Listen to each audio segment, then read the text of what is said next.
Hey beautiful people, welcome back to my channel. For those that are new, my name is Nelly. Imagine building a home on sand. Every word, every promise, every moment of joy rests on something that shifts beneath the feet. It feels like sand beneath your feet, being washed away by water from the sea. It's not the betrayal that ends most relationships, but the silence that follows it. That is what trust feels like in a relationship. It's being tempered with. So today's video will talk about trust issues and insecurities that affects relationships. When someone has a trust issue, you will see such behaviors, which I'm going to talk about right now. Behaviors like you're constantly suspicious without even having any proof. Trust isn't just something that we stumble as adults. It's something that we learn from the beginning of our lives when we are just children. Your childhood experience will shape the blueprint of how you want to give or receive when it comes to trust. It's just that invisible thread that holds love together. What happens when that thread snaps? What do you do? It may affect you quietly at first. Starts with those little cracks beneath the surface of glass. And over time, those little cracks begin to spread. And what looks like a stable bond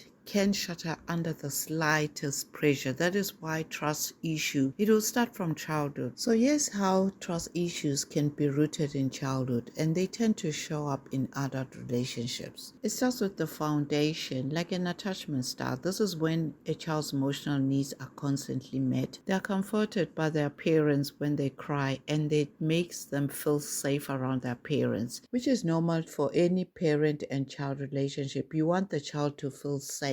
You want the child to know that you are there to protect them because you love them. They begin to see the world as predictable and relationships as safe. This forms a secure attachment. But when those needs are ignored, that child may develop insecure attachments. This is when that seed of trust issues is being sown. This betrayal also starts from a child that is being brought up by nannies. Not all children will behave like that, but most of us, we were brought up in the hands of nannies. There's nothing wrong with that. It just depends what kind of nanny is bringing up your child, because most of our parents were just too busy. A child may be longing for the love from a parent, but the parents are too busy to even notice that, and then the child feels like they're being neglected. A parent promises love but delivers rejection, neglect, or even criticism. It teaches a child that trust leads to pain. When they grow up, trust becomes an issue. Sometimes we are also to be blamed as parents when we start making promises, empty promises, and we don't deliver. Imagine a parent who constantly promises a child by saying, I'll come and pick you up after school, or I'll come and watch you play that match, that football match, but really shows up. That child watches if the parents will deliver. Unfortunately, that parent doesn't deliver, and suddenly they're just too busy. They forgot that they've promised the child they will be coming to watch them play. And a child will always watch all these little things. This is so bad. Rather not promise a child than lie to a child, because children, they just don't forget. Over time, when that child grows up and becomes an adult, will always expect that people are disappointing. This is when they stay emotionally distanced to avoid being hurt again. They don't trust anyone, so they try and distance themselves in order to avoid being hurt.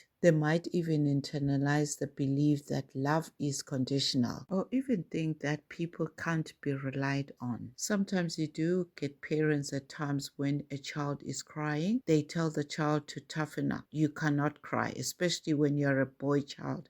You can't cry because it's being seen as you are weak. Your siblings are going to think you are weak. And they learn that. They learn that their inner world isn't safe to share. So they toughen up, even when they don't even need to. Even when they do have to open up, they don't, because they're struggling to be open to others. They don't want to show up as being weak. They struggle with that, to open up or even trust others. Sometimes when they are adults and they've witnessed toxic relationship, that can be a contributing factor. This is not about the child being treated directly. It's about what they have observed. Because growing up in an environment where there's arguments all the time, that child is is surrounded by parents that are yelling at each other all the time or sometimes giving themselves silent treatment, it teaches the child that safety is unpredictable. So when they become adults, they might read too deeply to small emotional shifts, fearing their abandonment even when none is present. These patterns may be repeated to their families at times unless those early patterns are questioned and healed. They quietly detect how you're going to show up when it comes to love, friendship, or even work. Later in life, you might just struggle to communicate your emotions or even trust others. Because as a child, you've been conditioned to distrust your own feelings. You find yourself not trusting other people because you don't trust yourself as well. Like you've been waiting for someone to text you back, and if they don't, you start questioning yourself, why are they not texting you back? Your nervous system will always embrace for disappointments or even betrayal that's not even there. Opening up emotionally feels unsafe. You might even find yourself keeping your partner at arm's length to avoid those deep conversations or even intimacy because you feel like sharing too much might lead you to pain. You don't realize that you're hurting that person, your partner, someone that wants to be with you. But sometimes this can be very difficult if you haven't been willing to help yourself as well. You may self-sabotage your relationship, even that good relationship. You might push people away. Things are not going out your way. You're testing some relationships by starting an argument unconsciously because you think they don't care. This makes you even compare yourself with other people up to the point that you lose yourself, who you are. The real you is not there anymore because you didn't get to heal. Sometimes you'll have trust issues when the love you got from your parent came with a condition. For an example, a parent will say, if you don't get top marks, I won't be proud of you. Such statements, it teaches a child that love must be earned. As an adult, they become people's pleasers because they've got that fear of rejection. This is when they assume that any affection always comes with strings attached. This is how you slowly erode any connection that you will get with this person because you don't see that you've got trust issues, and when it's unchecked, you become a narcissist in this relationship. Even the most loving woman may leave you because they feel unvalued. You're constantly watching her like she's a prisoner. For her peace of mind, she might just leave, which means she has come to the point where she's done and she cannot be convinced anymore. She feels that she'd rather leave for her peace of mind because you have started replacing conversations with assumptions. When your conversations always turn into an argument, they become toxic. Because of your trust issues, feelings don't disappear overnight. They fade in slowly and silent. Because of your trust issues, you start focusing on you and you forget to pay attention to the other partner. The things she liked about you don't matter anymore. Instead, she's screaming loud but silent in your ears. You don't hear her. So this is how a relationship would end, not with a bang, but with a quiet distance. She builds walls instead of bridges, and this is when you don't see it coming. Your trust issues have deceived you, and you thought it was right. You didn't see it coming because maybe this is what you know. After all, this is how maybe you were brought up, your mother's day, so it's normal for you. So let me explain to you, every woman is different. Some wouldn't tolerate your trust and insecurity issues. They just won't. Some will simply walk away. So thank you for listening and see you in the next video. God bless you.